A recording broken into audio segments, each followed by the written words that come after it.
All right. Let's see here. Am I live on Facebook and YouTube yet? I'll check momentarily.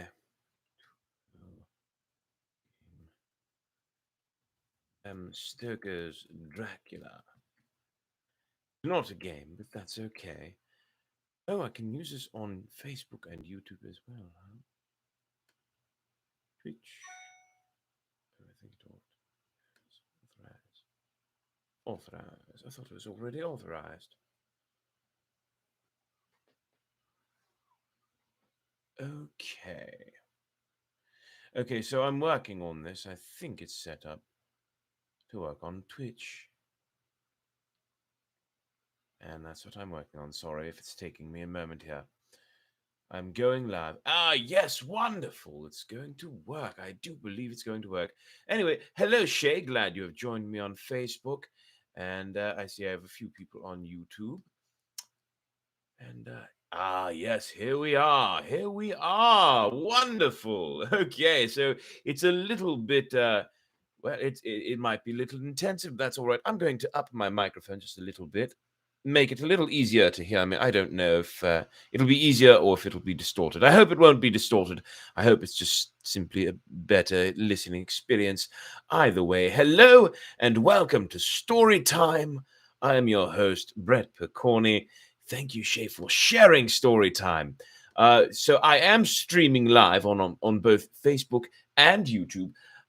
And for the first time ever, tonight I am streaming live on Twitch as well. So if you'd like to follow me on Facebook, that's better on the volume. Good. I'm glad to hear it. It's not distorted. It's just better. It's louder. Perfect. I'm happy to hear that.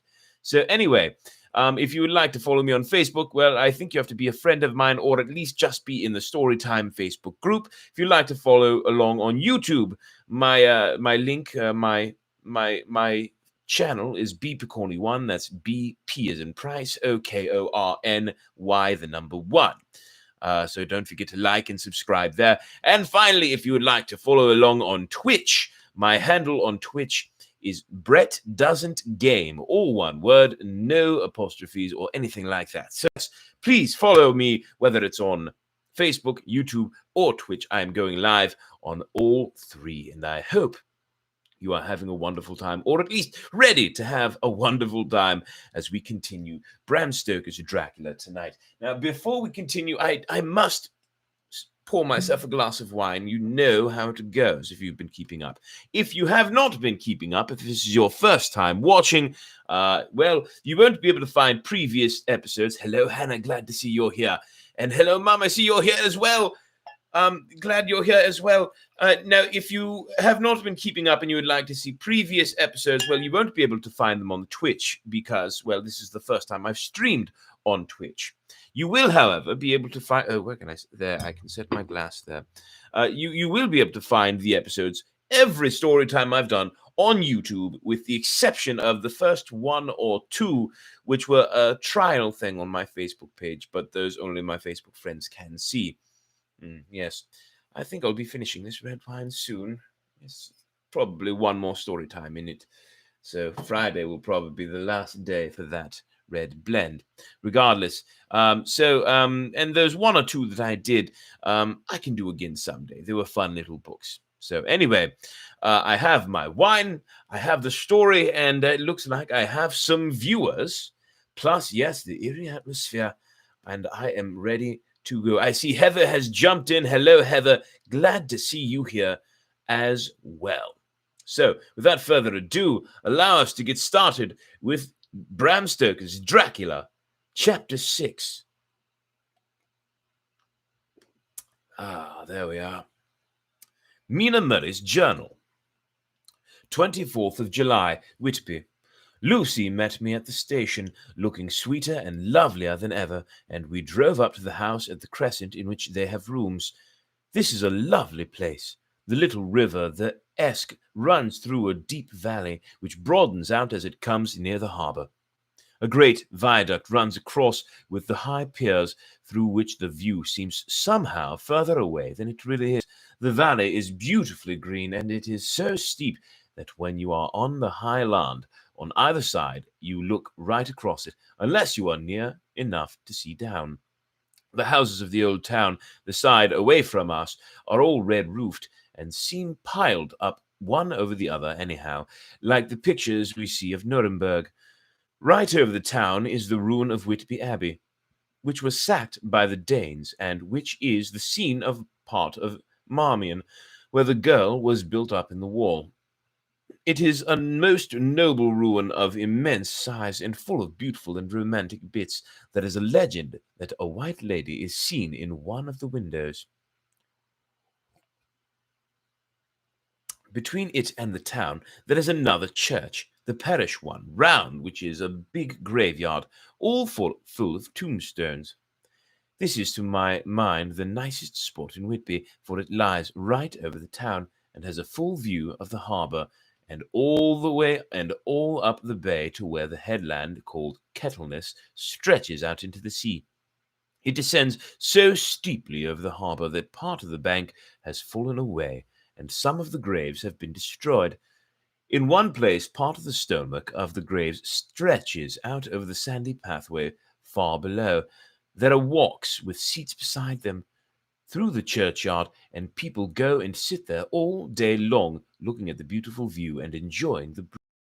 Shall come and sit here very often myself and work. Indeed, I am writing now with my book on my knee and listening to the talk of the three old men who are sitting beside me. They seem to do nothing all day but sit up here and talk. The harbour lies below me with, on the far side, one long granite wall stretching out into the sea, with a curve outwards at the end, in the middle of which is a lighthouse. A heavy seawall runs along outside of it. On the near side, the seawall makes an elbow crooked inversely, and it's crooked inversely, sorry, and its end too has a lighthouse. Between the two piers, there is a narrow opening into the harbour, which then suddenly widens.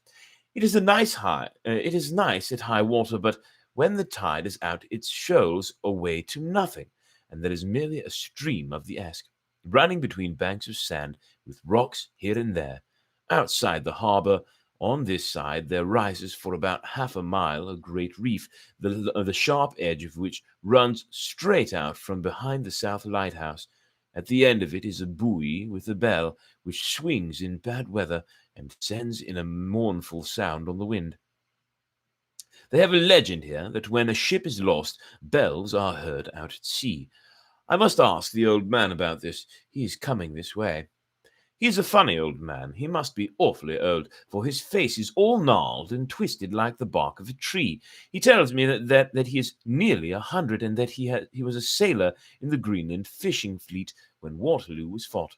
He is, I am afraid, a very sceptical person, for when I asked him about the bells at sea and the white lady at the abbey, he said very brusquely, "I wouldn't fash mazel about them, miss. Them things be all wore out. Mind, I don't say that they never was, but I do say that they wasn't in my time. They be all very well for comers and trippers and the like, but not for a nice young lady like you. Them fee folks from York and Leeds that be always eating curd herrings and drinking tea and looking out to buy cheap jetweed creed ought. I wonder, Maisel, who'd be bothering telling lies to them, even the newspapers, which is full of fool talk." I thought he would be a good person to listen to learn interesting things from, so I asked him. If he would mind telling me something about the whale fishing in the old days. He was just settling himself to begin when the clock struck 6, whereupon he laboured to get up and said, "I must gang a Gianwards home. Well, I must gang a Gianwards home now, miss. My granddaughter doesn't like to be kept waiting when the tea is ready, for it takes me time to crammel aboon the grease, for there be a many of 'em, and miss, I lack belly timber sadly by the clock." I have no idea what this old man is saying. Anyway, he hobbled away, and I could see him hurrying as well as he could down the steps. The steps are a great feature of the place. They lead from the town up to the church. There are hundreds of them. I do not know how many, and they wind up in a delicate curve. The slope is so gentle that a horse could easily walk up and down them. I think they must originally have had something to do with the abbey. I shall go home too. Lucy went out visiting with her mother, and as they were only duty calls, I did not go. They will be home by this 1st of August. And just to make sure you're all doing well, I hope so. Glad to have you all aboard once again. Once more, just a reminder: please share on your Facebook page, if you would, the link to this story time, so that others may enjoy it as well. Which reminds me, I do want to post a Twitch. I will post a Twitch on my Facebook and in the chat as well. So yes. Oops, that is not Twitch. That is some steak. Never mind. I won't worry about it right now. For now, we will get right back to the story. Sorry for that little break in story. But anyway, back to it. 1st of August. I came up here an hour ago with Lucy, and we had a most interesting talk with my old friend and the other two who always come and join him. He is evidently the Sir Oracle of them all, and I should think must have been in his time a most dictatorial person.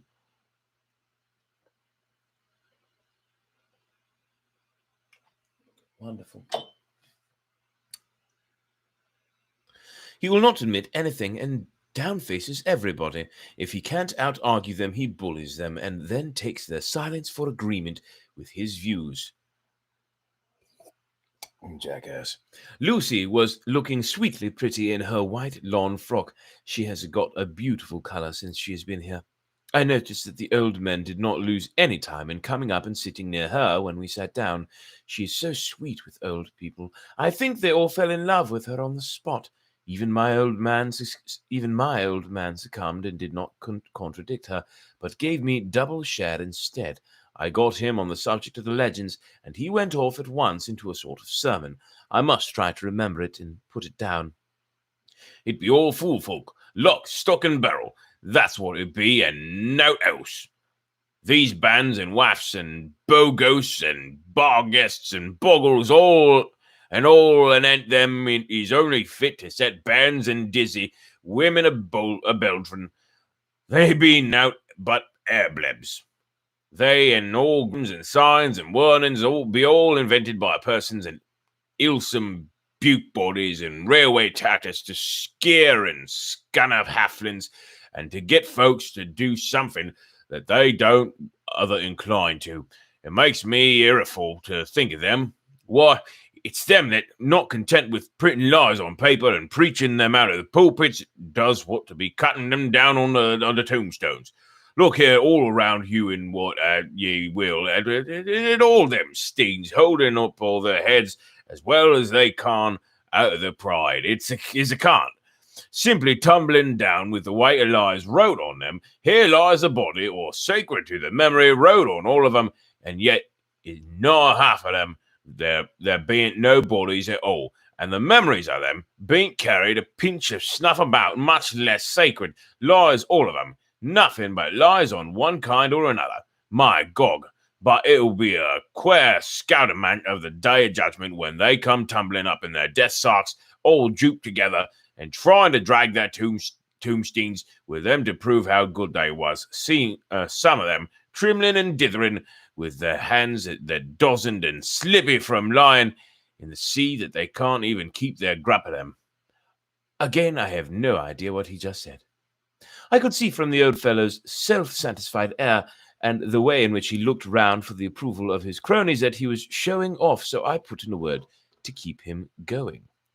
Oh, Mr. Swales, you can't be serious. Surely those tombstones are not all wrong. Ho-ho. Yablins. I like that word, yablins. I might use that in the future. Yablins. There may be a poorish few not wrong, saving where they make out the people too good, but there be folk that do think a born bowl be like the sea, if only they'd be their own. The whole thing be only lies. Now look here, you. You come here a stranger and you see this Kirkgarth. I nodded, for I thought it better to assent, though I did not quite understand his dialect.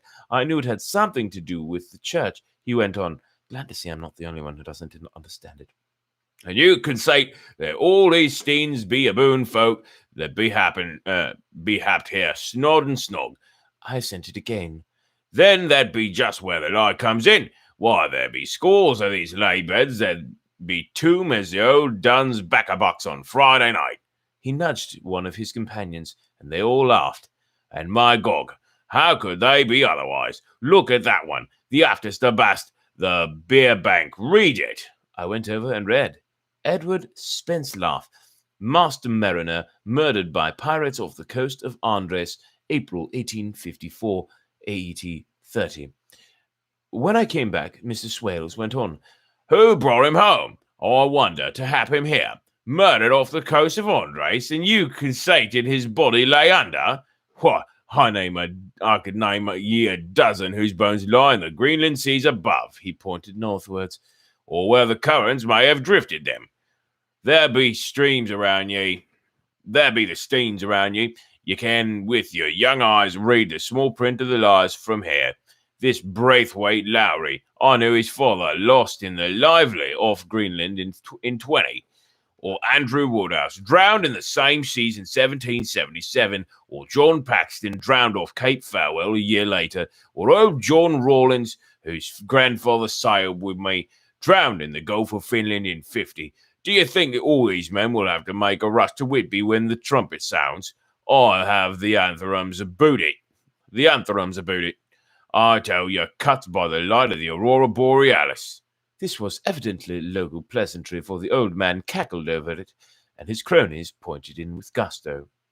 But, I said, surely you are not quite correct, for you start on the assumption that all the poor people, or their spirits, will have to take the tombstones with them on the Day of Judgment. Do you think that will really be necessary? Well, what else be them tombstones for? Answer me that, miss. To please their relatives, I suppose. To please their relatives, you suppose? This he said with intense scorn. How will it pleasure their relatives to know that lies is written over them, and that everybody in the place knows that they ought to be lies? He pointed to a stone at our feet which had been laid down as a slab, on which the seat was rested, close to the edge of the cliff. Read the lies on that Thruffstein, he said. The letters were upside down to me from where I sat, but Lucy was more opposite them, so she leaned over and read. Sacred to the memory of George Cannon, who died in the hope of a glorious resurrection on July 29th, 1873, falling from the rocks at Kettleness. This tomb was erected by his sorrowing mother to her dearly beloved son. He was the only son of his mother, and she was a widow. Really, Mr. Swales, I don't see anything very funny in that. She spoke a comment very gravely and somewhat severely. You don't see aught funny? But that's because you don't go on and there's a sort of mother was a hellcat that hated him because he was a crook. Regular lamenter he was, and he hated her so he committed suicide in order that she mightn't get an insurance she put on his life. He blew nigh the top of his head off with an old musket that they had for scaring the crows. 'Twarn't for crows then, for it brought the Cleggs and the Doubts down to him. That's the way he fell off the rocks. And as the hopes of a glorious resurrection, I've often heard him say, Maisel, that he hoped he'd go to hell, for his mother was so pious that he'd be sure to go to heaven, and he didn't want to addle her where she was. Now, isn't that Steen at any rate? He hammered it with his stick as he spoke. A pack of eyes. And won't it make Gabriel keckle when Geordie comes patting up the grease with the tombstone balanced on his hump and asked to be took as evidence? I did not know what to say, but Lucy turned the conversation and said, rising up, Oh, why did you tell us all of this? It is my favourite seat, and I cannot leave it, and now I find I must go on sitting over the grave of a suicide. That won't harm you, my pretty, and it may make poor Geordie gladsome to find... to have so trim a lass sitting on his lap. That won't hurt you. Well, I've sat here off and on for nigh 20 years, and it hasn't done me no harm. Don't you fash about them as lies under you, or that doesn't lie there either. It'll be time for you to be getting scarred when you see the tombstones all run away with, and the place as bare as a stubble field. There's the clock, and I must gang my service to ye ladies. And he hobbled off. Lucy and I sat a while, and it was all so beautiful before us that we took hands as we sat, and she told me all over again about Arthur and their coming marriage. That made me just a little heartsick, for I haven't heard from Jonathan for a whole month. I wonder why. The same day, hold it.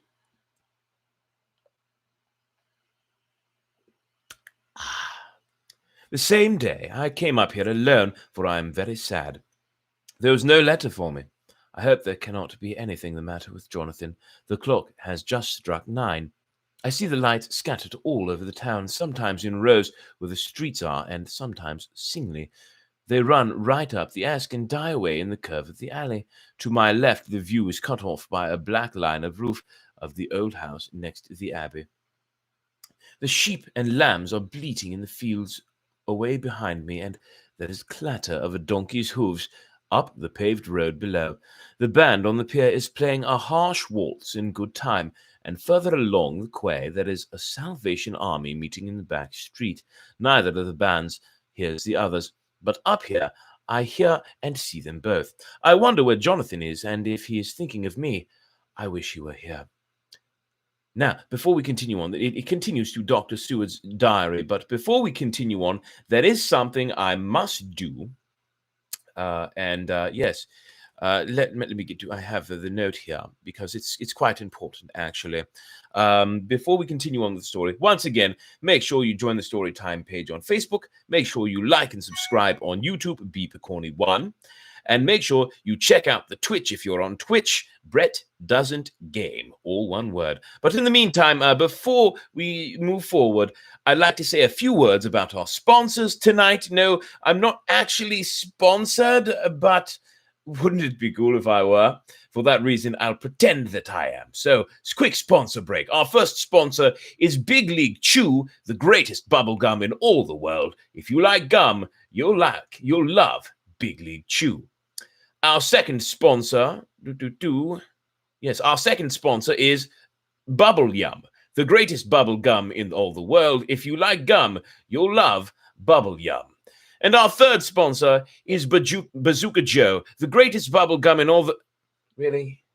In all the greatest bubble gum in all the world. If you like gum, you'll love Bazooka Joe. And that, everyone, concludes tonight's sponsors. We can now get back to the story. Yes, so once again, find me Facebook, YouTube, and the Twitch. Those three: Brett Picorni, Beep Corny 1, and Brett Doesn't Game. So anyway, and make sure you comment if you have any comments, and if you would like a shout out comment as well, so that I can acknowledge you. Anyway, back to the story. Dr. Seward's journey. 5th of June. The case of Renfield grows more interesting the more I get to understand the man. He has certain qualities very largely developed. Selfishness, secrecy, and purpose. I wish I could get at what is the object of the latter. He seems to have some settled scheme of his own, but what it is I do not yet know. His redeeming quality is a love of animals, though, indeed, he has such curious turns in it that I sometimes imagine he is only abnormally cruel. His pets are of an odd sort. Just now his hobby is catching flies. He has at present such a quantity that I have had myself to expostulate. To my astonishment, he did not break out into a fury as I expected, but took the matter in a simple seriousness. He thought for a moment and said, "May I have 3 days? I shall clear them away." Of course, I said that would do. I must watch him. 18th of June. He has turned his mind now to spiders and has got several big fellows in a box. He keeps feeding them with his flies, and the number of the latter is becoming sensibly diminished, although he has used half his food in attracting more flies from outside to his room. 1st of July. His spiders are now becoming a great nuisance as his flies, and and today I told him that he must get rid of them. He looked very sad at this, so I said that he must clear out some of them at all events. He cheerfully acquiesced in this, and I gave him the same time as before for reduction. He disgusted me while with them, for when a horrid blowfly, bloated with some carrion food, buzzed into the room, he caught it, held it exultantly for a few moments between his finger and thumb, and, before I knew what he was going to do, put it in his mouth and ate it. I scolded him for it, but he argued quietly that it was very good and very wholesome, that it was life, strong life, and gave life to him. Ugh, this idea gave me an idea of the rudiment of one. I must watch how he gets rid of his spiders. He has evidently some deep problem in his mind, for he keeps a little notebook in which he is always jotting down something. Whole pages of it are filled with masses of figures, generally little single numbers, added up in batches, and then he totals the totals added in batches again, as though he were footing some account, as the authors put it. 8th of July. There is a method in his madness, and the rudimentary idea in my mind is growing. It will be a whole idea soon, and then, oh, unconscious celebration, you will have to give the wall to your concert. I kept away from my friend for a few days so that I might notice if there were any change. Things remain as they were, except that he has parted with some of his pets and got a new one. Excuse me. He has managed to get a sparrow and has already partially tamed it. His means of taming is simple, for already the spiders have diminished. Those that do remain, however, are well fed, for he still brings in the flies by tempting them with his food. We are progressing. 19th of July, we are progressing. My friend has now a whole colony of sparrows, and his flies and spiders are almost obliterated. When I came in, he ran to me and said he wanted to ask me a great favor, a very, very great favor. And as he spoke, he fawned on me like a dog. I asked what it was, and he said, with a sort of rapture in his voice and bearing, "A kitten, a nice little, sleek, playful kitten that I can play with and teach and feed and feed and feed." It was not unprepared for this request. I was not unprepared for this request, for I had noticed how his pets went on increasing in size and vivacity, but I did not care that his pretty family of tame sparrows should be wiped out in the same manner as the flies and the spiders, so I said I would see about it and asked him if he would not rather have a cat than a kitten.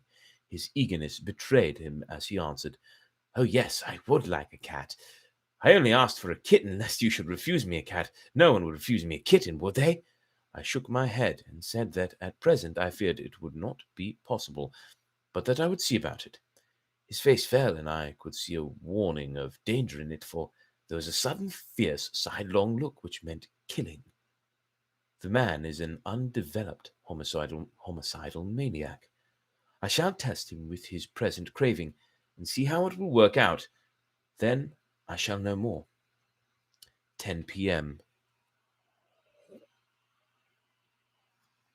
I have visited him again and found him sitting in a corner brooding. When I came in, he threw himself on his knees before me and implored me to let him have a cat, that his salvation depended on it. I was firm, however, and told him that he could not have it, whereupon he went without a word and sat down, gnawing his fingers in the corner where I had found him. I shall see him in the morning early. 20th of July. Visited Renfield very early, before the attendant went his rounds. Found him up and humming a tune. He was spreading out his sugar, which he had saved in the window, and was manifestly beginning his fly-catching again, and beginning it cheerfully and with a good grace.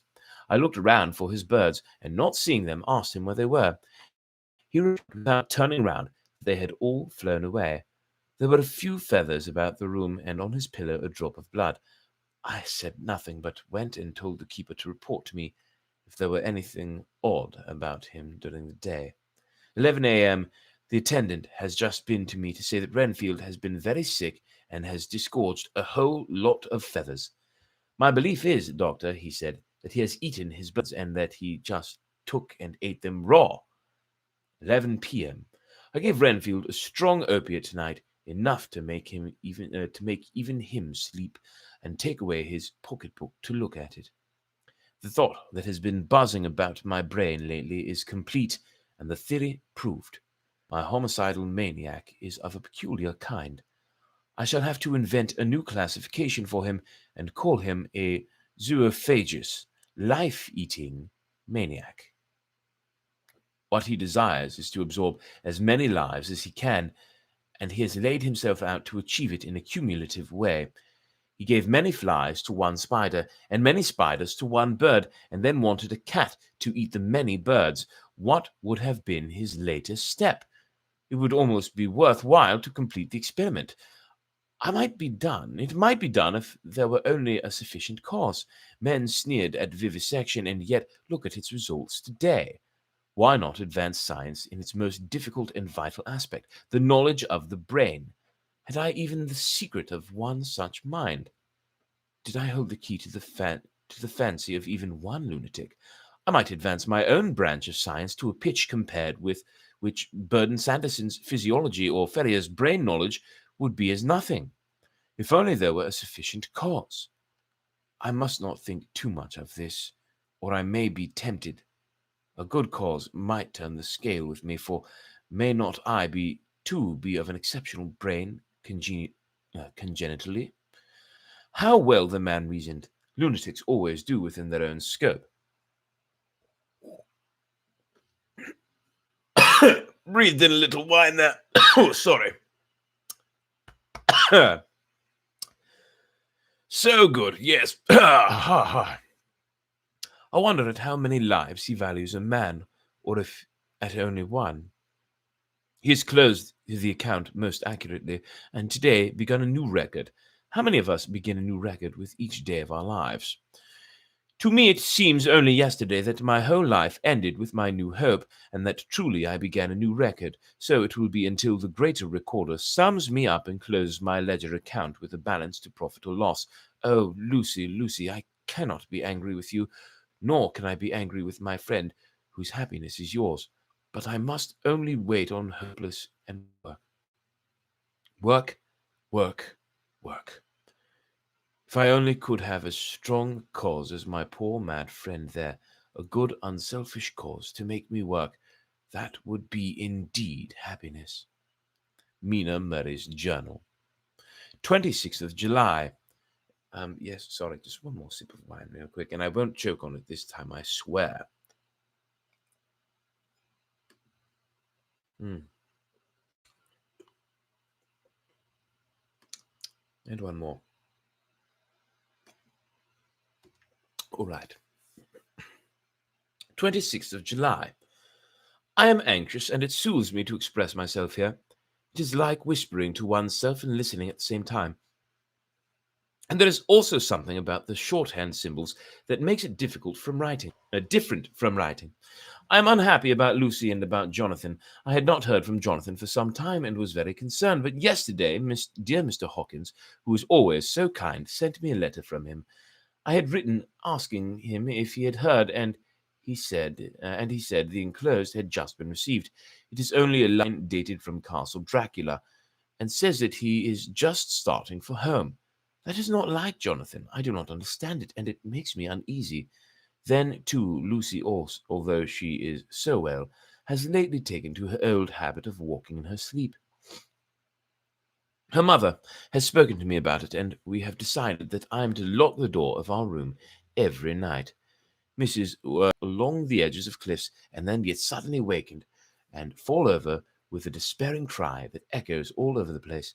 Poor dear, she is naturally anxious about Lucy, and she tells me that her husband, Lucy's father, had the same habit, that he would get up in the night and dress himself and go out, if he were not stopped. Lucy is to be married in the autumn, and she is already planning out her dresses, and how her house is to be arranged. I sympathize with her, for I do the same, only Jonathan and I will start in life in a very simple way, and shall have to try to make both ends meet. Mr. Holmwood, he is the Hon.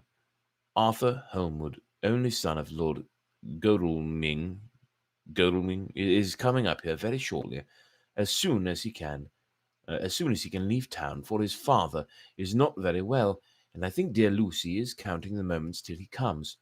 She wants to take him up to the seat of the churchyard cliff and show him the beauty of Whitby. I dare say it is the waiting which disturbs her. She will be all right when he arrives.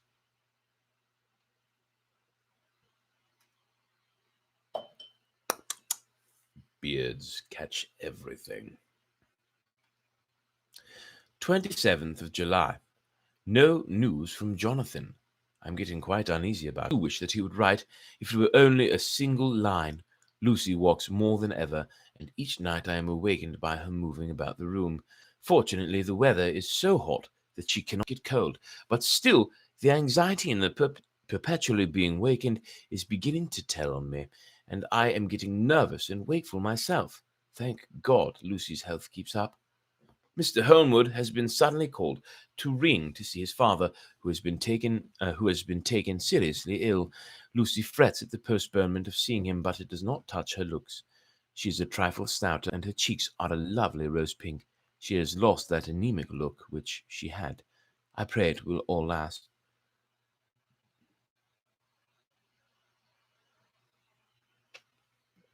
3rd of August. Have heard. Oh, I do hope he is not ill. He surely would have written. I look at that last letter of his, but somehow it does not satisfy me. It does not read like him, and yet it is his writing. There is no mistake of that. Lucy has not walked much in her sleep the last week, but there is an odd concentration about her which I do not understand. Even in her sleep, she seems to be watching me. She tries the door, and finding it locked, goes about the room searching for the key. 6th of August. Another days and no news. This suspense is getting dreadful. If I only knew where to write to or where to go to, I should feel easier, but no one has heard a word of Jonathan since his last letter. I must only pray to God for patience. Lucy is more excitable than ever, but is otherwise well. Last night was very threatening. The fishermen say that we are in for a storm. I must try to watch it and learn the weather signs. Today is a grey day, and the sun, as I write, is hidden in thick clouds high over Kettleness. Everything is grey except the green grass, which seems like emerald among it. Grey earthy rock clouds, tinged with the sunburst of at the far edge, hang over the grey sky, into which the sand points stretch like grey fingers. The sea is tumbling over the shallows and the sandy flats with a roar, the sea mists drifting inland. The horizon is lost in a grey mist. All is vastness. The clouds are piled up like giant rocks, and there is a brawl over the sea that sounds like some presage of doom. Dark figures are on the beach here and there. The fishing boats are racing for home, and rise and dip in the ground, swell as they sweep into the harbour, bending to the scuppers. Here comes old Mr. Swales. He is making straight for me, and I can see, by the way he lifts his hat, that he wants to talk. I have been quite touched by the change in the poor old man. When he sat down beside me, he said in a very gentle way, "I want to say something to you, miss." I could see he was not at ease, so I took his poor old wrinkled hand in mine and asked him to speak fully. So he said, leaving his hand in mine, "I'm afraid, my dearie, that I must have shocked you by all the wicked things I've been saying about the dead and such like for the past weeks. But I didn't mean them, and I want you to remember that when I'm gone, we old folk that be daffled and with one foot above the croco don't altogether like to think of it and we don't want to feel scarred of it. And that's why I took to make a night of it, so that I'd cheer up my own heart a bit. But, Lord love you, miss, I ain't afraid of dying, not a bit. Only I don't want to die if I can help it. My time must be nigh at hand now, for I be old, and 100 years is too much for any man to expect. And I'm so nigh it that the old man is already whetting his scythe. You see, I can't get out of the habit of caffing about it all at once. The chaps will wag as they be used to. Some day soon the angel of death will sound his trumpet for me. But don't you dole and greeting, my dearie," for he saw that I was crying. "If he should come this very night, I'd not refuse to answer his call, for life be, after all, only a waiting for something else than what we're doing, and death be all that we can rightly depend on. but I'm content, for it's coming to me, my dearie, and coming quick. It may be coming while we be looking and wondering. Maybe it's in that wind out over the sea that's bringing with it loss and wreck and sore distress and sad hearts. Look, look, he cried suddenly. There's something in that wind, and in the host beyond that sounds and looks and tastes and smells like death. It's in the air. I feel it coming. Lord, make me answer cheerful when my call comes. He held up his arms devoutly and raised his hat. His mouth moved as though he were praying. After a few minutes' silence, he got up, shook hands with me, and blessed me, and said goodbye, and hobbled off. It all touched me and upset me very much. I was glad when the Coast Guard came along with his spyglass under his arm. He stopped to talk with me, as he always does, but all the time kept looking at a strange ship. I can't make her out, he said. She's a Russian by the look of her, but she's knocking about in the queerest way. She doesn't know her mind a bit. She seems to see the storm coming, but can't decide whether to run up north in the open or to put in here. Look again. She is steered mighty strangely, for she doesn't mind the hand on the wheel. Changes about with every puff of wind. We'll hear more of her before this time tomorrow. And that, my friends, is the end of chapter 6 of Bram Stoker's Dracula, which means it is also the end of the night. So, thank you again for listening and watching. I hope you did enjoy it as much as I did. And we will be continuing tomorrow evening with Holes, 10 p.m. And it won't be quite as dark in here for that. But, anyway, thank you for being here. Don't forget to join the Facebook page, to join the group, Storytime, exclamation point at the end, to like and subscribe, like this video and subscribe to my channel on YouTube, bpecorny1, and to, if you're on Twitch, check out my Twitch, Brett Doesn't Game, all one word as my handle. So yes, now streaming live on Facebook, YouTube, and Twitch simultaneously. Yeah, great. Let's go through our shout-outs one more time. Oh, you are most certainly welcome, Shay. Let's go through our shout-outs one more time. You are welcome as well, Heather. Shout-out to Heather, to Shay, to Mum, to Hannah. And yes, that's all the shout-outs, I guess, because that's everyone who commented. Anyway, thank you again, everyone, for being here. And until next time, I bid you adieu.